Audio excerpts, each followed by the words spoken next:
Hey everybody, Jason Burmis here, and off the bat, happy Memorial Day, everybody. I know it means different things to different people, especially those that have served or who have lost someone that they loved serving as well. But in light of that, I wanted to do this broadcast with Robbie Martin of Media Roots because, Robbie is very, very heavy into the anti-war movement and has been for many, many years, and continues to be. And he is not a left or right voice, which I like because neither am I. And he is one of the few people that will not play partisan politics. He and his sister, Media Roots is, how many years is this now? It's got to be over a decade, right? Well over. At least, yeah, definitely. This is an old school activist, and this is the kind of guy that I think we need to break down this situation in Iran, and whether or not it's going to pop off or not. What is the real geopolitics behind it? Because I think, a lot of it gets oversimplified. You see Bolton in the background with Trump, but why did Trump hire warmongers anyway? What is Gina Haspel doing there? What is Mike Pompeo doing there? What is John Bolton doing there? What was James Mattis doing there in the first place? So although, he's fired some people, Bolton's still there, and we haven't seen an escalation with Iran like this yet. This is a first. They've talked about it for well over a decade. You can go back to Wesley Clark naming it as one of the nations they were supposed to take over in the next 5 years. Well, I got news for you, folks. These people are patient. And if it takes 10, if it takes 15, as long as they continue to make money and maintain what they call full spectrum dominance, well, they're happy to wait it out. Robbie Martin, what's your take? It's bizarre, Jason. I mean, as you said, we have been. I mean, it's almost. I feel like we are almost experiencing Iran war fatigue because of how long, even the Bush administration was pushing us towards war with Iran, and it seemed like there were several points where we were sort of on the verge of something serious. Even during the Obama administration, Hillary Clinton declared, and I believe she voted on a bill. That was declaring the Iranian Revolutionary Guard a terrorist organization. So for people who are shocked that the Trump administration did this, this is something that Democrats were also behind at a certain point. And also, I don't know if you remember, Jason, that incident where there was like a standoff. I think it was in the Strait of Hormuz with a naval vessel and an Iranian naval ship where they actually went aboard an American ship and held some soldiers at gunpoint. So there were some interesting events that seemed like they could have set off something really serious in Iran.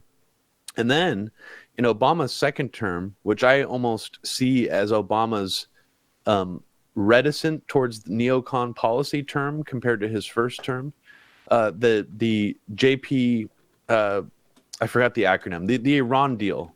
The Iran nuclear deal was actually one of the only good things Obama did in his administration to essentially pull back on this drive towards war with Iran. I mean, wasn't the purpose of doing it, but that's effectively what it appeared to do. Let me stop you there, because I totally agree, right? It was one of the two big shocks to me of the Obama administration. The other shock being him commuting Manning's sentence. I was not ready for either of those things. And listen, the world isn't black and white. I want to tell my audience this, okay? It's not a black and white world. It never has been. And when you get something like that, you can't always just think it's some nefarious plan. At some point, maybe it was incompetence. Maybe it was the right people moving the right levers in motion to say, hey, we need to pull back. The right people gaining enough power and grouping up. That's what this constitutional republic has really always been about, right? Standing up, speaking up, using the power you have to organize and hopefully push something through. That's not, the Obama presidency is a disaster. It was more and more of the Bush administration, let's be honest, in a different face, in a different vein. Yeah. And somehow it now gets reworked with this Trump administration. Let me give you another example. Even a guy like Giuliani, right? A guy like Giuliani, me and you were like, I can't believe that this guy's going to run for the president of the United States. And the nation couldn't believe it either. It didn't make it. A lot of people forget that. He ran for president trying, on the back of 9/11, which was disturbing and disgusting, by the way. But now he's like a hero to many of the people that were decrying him, making films with me, decrying people like, Giuliani and McCain for their policies, for their positions. And I just feel like we live in this upside down, bizarro world where it's almost like, on one end, you're kind of bad for even bringing it up because it's not what the alternative media is talking about, and it's not what, is okay to push. And two, there is no left anti-war anymore. At least when I was out there in New York City in 2005 through 2010, and you know this, Robbie, and on the West Coast too, throughout the country, really, there was an anti-war left. Code Pink was out there screaming with people like Cindy Sheehan. There is no one screaming not to go to war with Iran. I didn't see that once in the last week, too. Have you? I mean, not in terms of any mass protests. I mean, but to their credit, I mean, Code Pink and groups like the Answer Coalition are two of the only groups that are actually always mobilizing people to do, either stunts or protests against people. Like, I mean, Code Pink will still go into Congress and, get in the face of someone trying to push for, the Venezuelan coup, for example. They were really particularly active with that, especially the embassy standoff that happened recently. But I mean, you're generally right. I mean, I would say in a large sense, I mean, not just the left, but the whole anti-war movement as we knew it is dead. Like and I would say it's mostly under the umbrella of like the anti-imperialist movement too, because there is a growing sense of isolationism that is popular among sort of like the populist right movement. But it's more based on, the mentality of why are we bothering with those countries trying to help those people when we need to make our country great again? So there's a different mentality now that sort of, creating a bulwark against the drive to war, but it's definitely not that same mentality, that you're talking about from like 2005. And that is largely dead, unfortunately. I mean, I even have issues with the way Tulsi Gabbard, for example, makes a distinction between saying that regime change wars are bad, but the war on terror is good. From my perspective, back during the anti-war movement, both were bad. And, we were supposed to kind of look at both as the same part of the same machine of the military industrial complex. I mean, Iraq and Afghanistan were sold to us as part of the war on terror. They mixed them together during the Bush administration. So yeah, I keep talking now about, let's reclaim our pre 9/11 mindset, if that's even possible to do, You're not wrong. Well, all right, let's talk about even post 9/11. Most people, even post 9/11, other than Afghanistan, were pretty hesitant to go anywhere else. And let's be honest, they were. That Iraq thing was sold to us for well over 2 years, right from the get-go. And people in the media actually pushed back on every side but Fox. And now somehow Fox has probably the most mainstream anti-war voice that is somehow Tucker Carlson, who literally, could not get enough of going into places like Iraq when that conflict was going on. It's, again, bizarre world. And listen, everybody can change.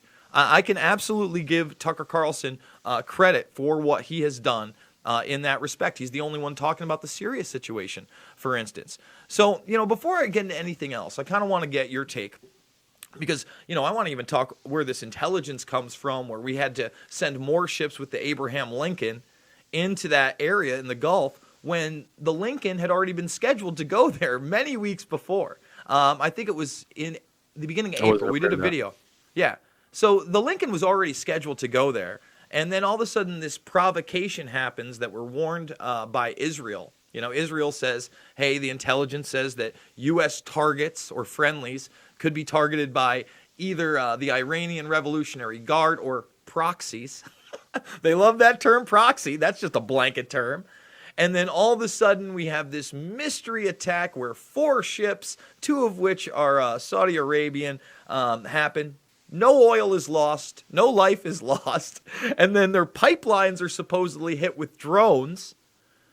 Yeah. It's just a bizarro world that anybody gave this any credence whatsoever, when at the same time, the OPCW reports are leaking that the canisters they found from the helicopters of the non-existent chemical attack are totally staged. I mean, and they hid that. They hid that internal report. And where is it? I mean, why isn't that headlines on tomorrow's news today? Where is that, InfoWars? Please tell me. Where is that? Anybody in the mainstream media? Your comments on that, Robbie? I mean, if we're talking about the report, the Syria debate, I mean, has been so polluted with, basically political actors trying to muddy the waters of what's actually happening there. And unfortunately, I think it's almost, you're not going to see any mainstream media coverage. And even if you do, let's say if someone on the mainstream media came out and talked about that report, they would get accused of being like a war crime apologist and spouting the Kremlin line. I mean, there's so many built-in smears and, things in the Syrian war debate that to me, it almost seems like one of the most messed around with debates in this country by, nefarious forces. I don't know if it's CIA who's flooding this debate with disinformation or people doing this, but no, I mean, it is totally ridiculous. I mean, it is bizarro world, as you said, with this idea that any normal person, even if you're like a really hawkish right winger who doesn't, care about people in the Middle East, why would a Saudi Arabian oil tanker getting mined, that's what they're saying happened, a mine hit it with making a little hole in the side, why would that give you any desire to attack Iran at all? It seems like an entirely bizarre provocation to get anybody on board with this. So and out of the gates, I just found that particularly strange. The one part of this whole buildup narrative that seems to actually have any power behind it to convince people is the idea that Iranian proxies are going to somehow attack American service members in the green zone. And then conveniently, just right before they announced these warnings, a missile, a Katyusha rocket, which is only an Iranian rocket, it's like Novichok. It's like the headline is like a Katyusha rocket hits the green zone. It's like, oh, well, that has to be Iranian because that's a name for an Iranian rocket. I mean, it just seems really, really convenient. But at the same time, it also just seems bizarre to me, Jason, that this is what the Trump administration will be trying to do to get us to go to war with Iran. Something seems particularly sloppy about it. All right, so let me give you my take on this whole thing. Trump came in there, and I really do believe that his people, people like Roger Stone, that had been a confidant for years, were in his ear saying, we're going to do it. We're going to change the world. We're going to bring the troops home. You're going to be fucking Superman, dude. You're the guy. You're going to have a cape on, a big T. People are going to love you. He builds himself up and builds himself up. And I truly do believe he's not the moron they make him out to be. That everybody who thinks this guy's an idiot, you have no idea. Trump is a very smart man. He knows when to keep his mouth shut. He knows when to attack. You can't tell me he doesn't know PR and that he's a dummy. Absolutely. Yeah, he's absolutely aware of what he's doing. You know what I mean? As I would say, most presidents are parroting, others' words a lot more. This guy really doesn't like to do that. So that's why he slips up and he says things like, as soon as I started talking about leaving Syria, the whole place freaks out. He calls it the military-industrial complex, not twice, 3 times. Three times in a minute. And he says, there are people that would like to stay there forever. I don't. I want to go home. Well, what happens? Within a week of him wanting to go home and announcing it on 3 separate occasions where it slightly made television, We Are Change covered it. I covered it. I was excited about it. Me and Luke fought over it. He thought it was just, mouthpieces. I remember. I watched it. Yeah, exactly. And I said, you know what? No, I really do believe this. And I do. And I think that, in his mind also, that's why he was meeting with people like Eric Prince. He thought, well, PMGs are better than the troops. And there's arguments to be made, yes and no. But when you look at the private military group like Blackwater, because it's returned, used to be Academy, used to be XC Services, because there's so many fucking scandals out there, folks. Sorry, curse. But now it gets brought back. It's going to be rebranded as some kind of like hero organization. That's twisted. But in his mind, he's thinking, that's what we're going to do. That's how I'm going to sell them on getting out of Afghanistan. But what he doesn't realize is when you already have it contracted and there's no more no-bid contracts everywhere and troops everywhere and this fear threat, escalation goes down. And all of a sudden, the place does begin to stabilize, and there isn't an excuse to be there anymore, and escalation goes down. That's not what they want. They've destabilized this region to a point where they have a populace that could get behind the war in Iran.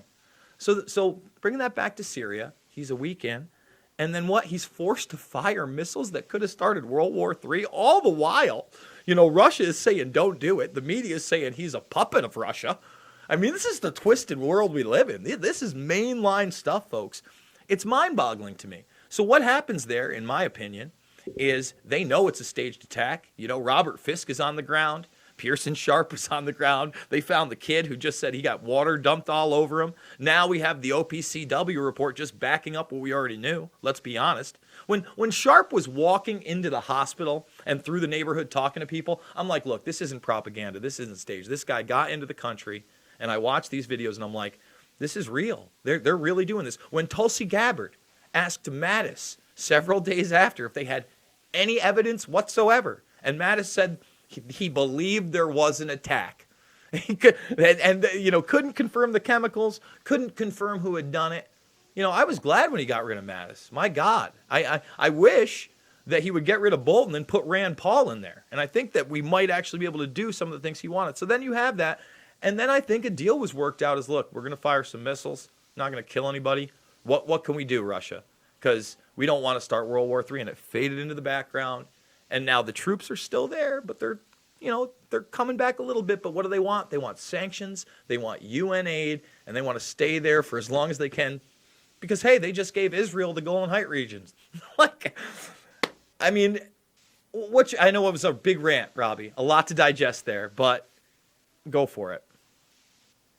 Well, I mean, there's a lot of interesting dynamics happening here. I mean, I think what you brought up at the very beginning of how the alternative media is also kind of in bizarro land right now is a key component to this, because you even have outlets like Zero Hedge, which I used to read a lot, sort of basically putting out this narrative that Trump is giving the military-industrial complex like the bare minimum to satisfy them and to sort of quell their bloodthirst so that he can kind of, play this double game of pleasing them by making it seem like he's going to escalate in these regions like Iran, but at the same time also double-crossing them by not giving them what they want.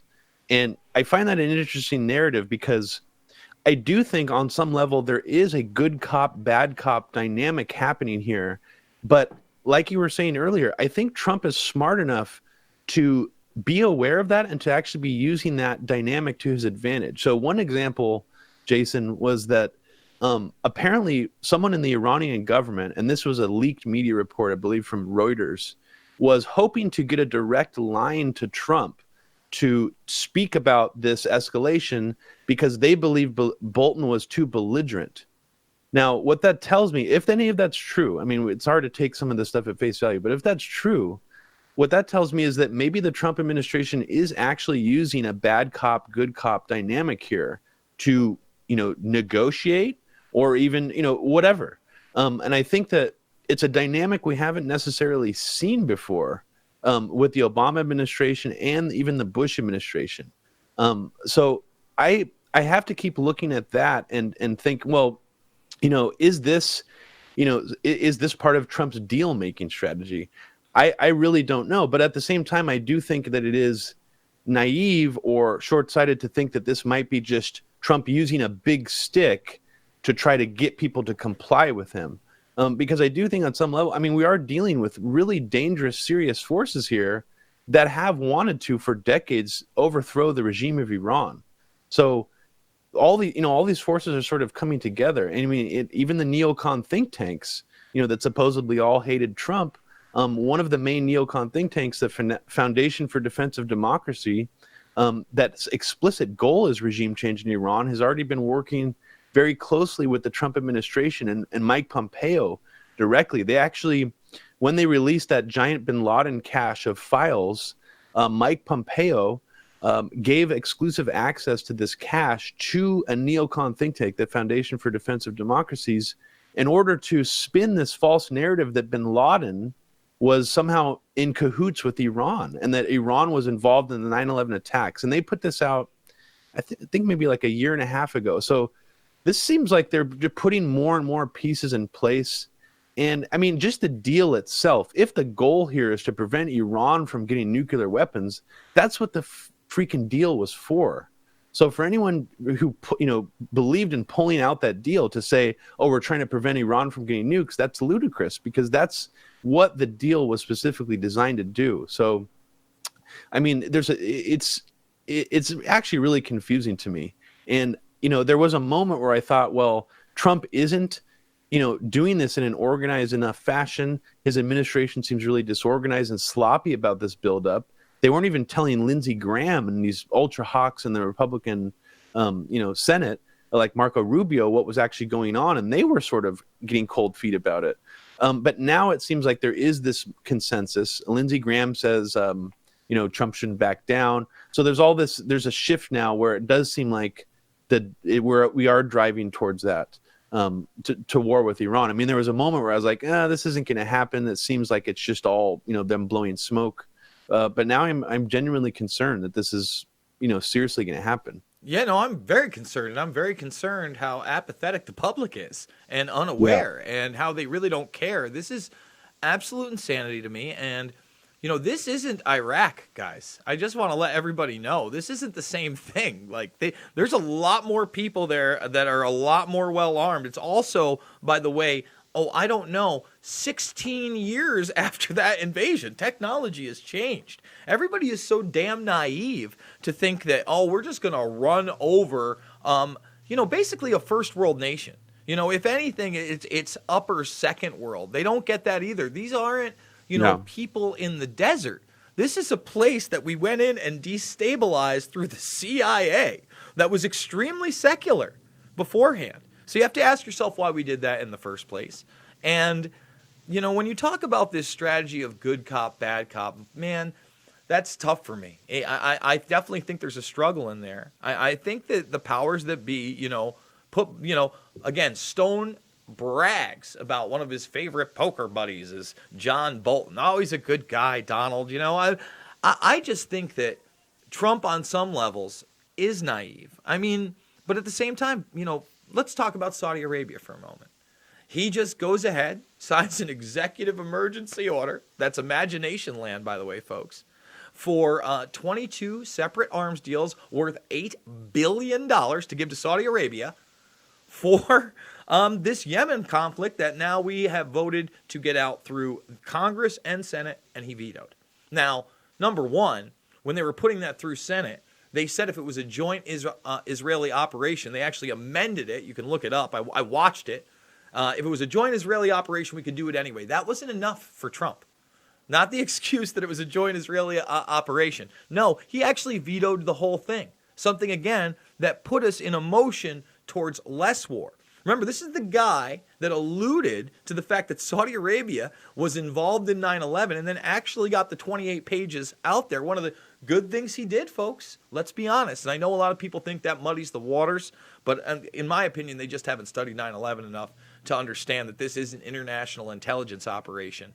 And that didn't the 28 pages come out during the end of the Obama administration? No, it was the Trump administration. I'm pretty sure it was.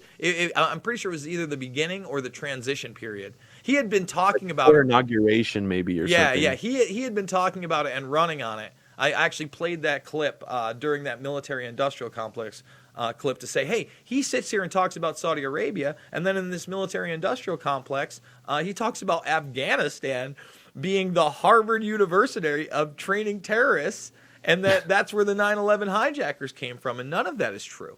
That's all imagination land as well. So he's not a dumb guy. I don't know who beats him on the Democratic end, but I don't know how anybody who voted for him genuinely on I'm getting us out of war and I'm going to reign in the deep state votes for him again. I can't on my conscience. I doubt you voted for him, Robbie. But I got to tell you, in New York, when it was between him and Hillary Clinton, there wasn't a third party candidate. Gary Johnson basically acting like a swindle dick on the entire campaign trail, I couldn't vote for him either. And I interviewed Gary many years ago. So I don't know, who do you care about telling us who you voted for, and what are you leaning towards, upcoming? I mean, I voted third party in the general. Upcoming, to tell you the truth, Jason, I think all the Democratic candidates are bad on some level. I mean, if we're looking at the two most powerful ones that hold the ideology that I care about, which is a lot of left-leaning values, Tulsi Gabbard and Bernie, I have serious problems with both of them. And Tulsi Gabbard in particular is interesting to me because she says a lot of things that I want to hear. And for some reason, that makes me more skeptical of what she's saying. And this is something that bothers a lot of people when I talk about this. But I really feel like, it's been a long time since 9/11, but we really need to get back to the mindset that the war on terror is a fictional war, and it's completely invalid. You cannot win a war against a tactic. You cannot defeat Al-Qaeda and these groups by bombing them to oblivion. I mean, they're going to be around forever, whether we like it or not. So I think that it's just strange to me how normalized that's become. But let me interrupt you really quick, because on Tulsi Gabbard, people are asking for specifics, and I want to let them know some specifics. So you're talking about the fact that she's saying the war on terror is okay, but these regime change wars aren't. Maybe she's using that as a facade to get as many troops home as she can. I can kind of agree with that. But at the same time, she's backed torture as a method to actually get information. And she backed off on her comments about Syria and Assad.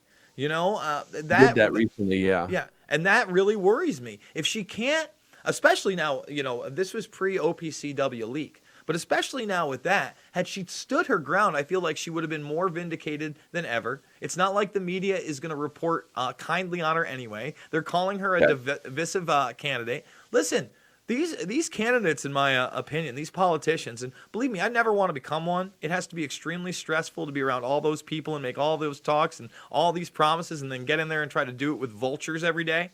I commend somebody that actually gets into it with the right state of mind and trying to help people. But at the end of the day, you might as well just fucking stand your ground and go as hard as you can, because they're not going to be your friend. They're not your friend. Every backdoor deal or pat on the back or reassurance is utter bullshit.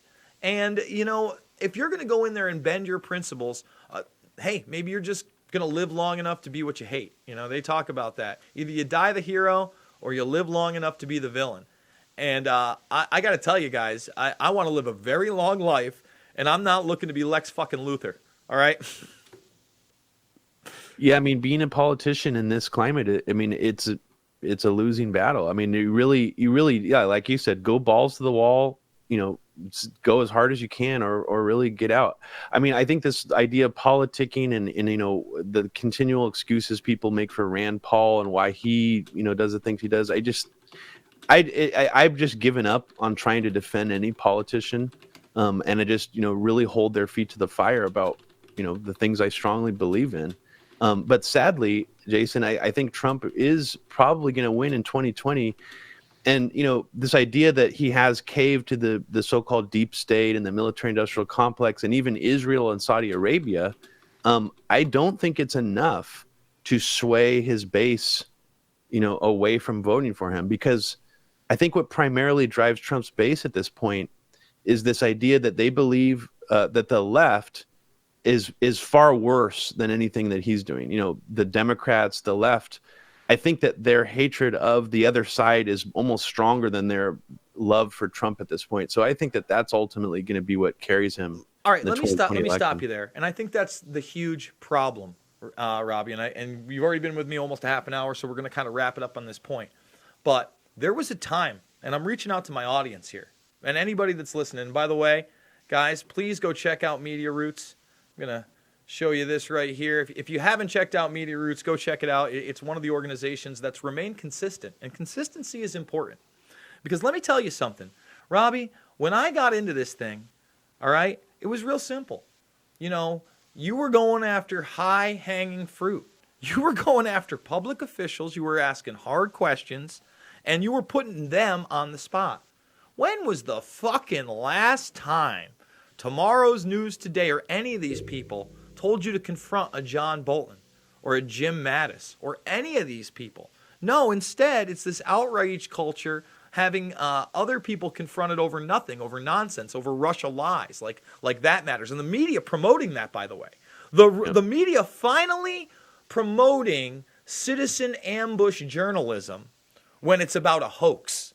However, when we were promoting it 10 years ago, when the Brzezinskis of the world, the Bidens before he was even vice president, were getting confronted, Kissinger, I go off, Clinton, Gibbs. I mean, the names keep rolling. When these people couldn't go in public and they were getting, taken out, the media hated us.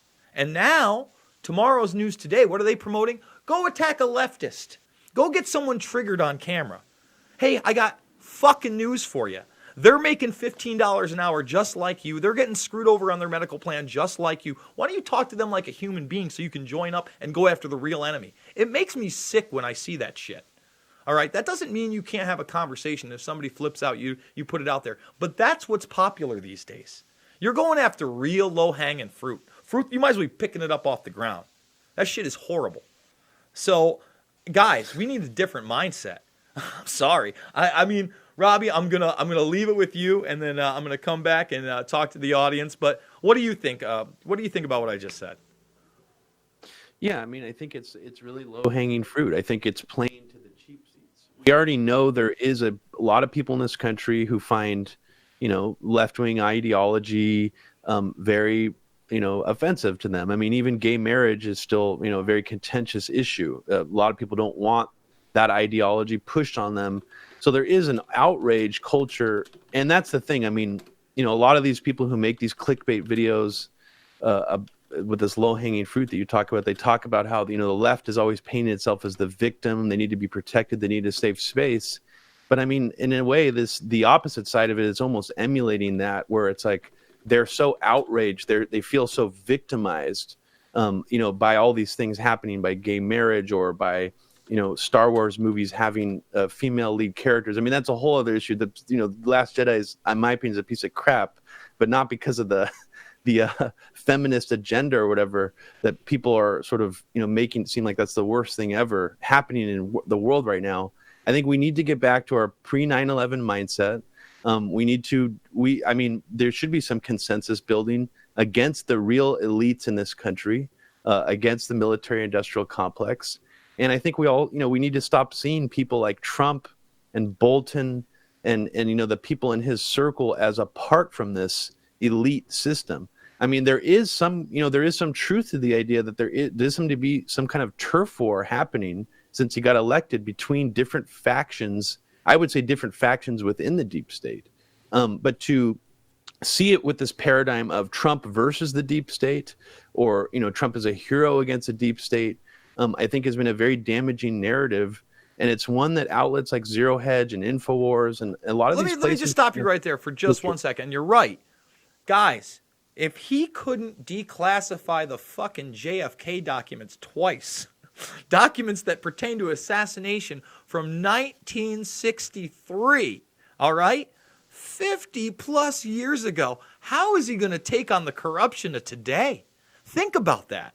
I knew right then and there, the first time he pushed it back and then pushed it back again, we were kind of in trouble.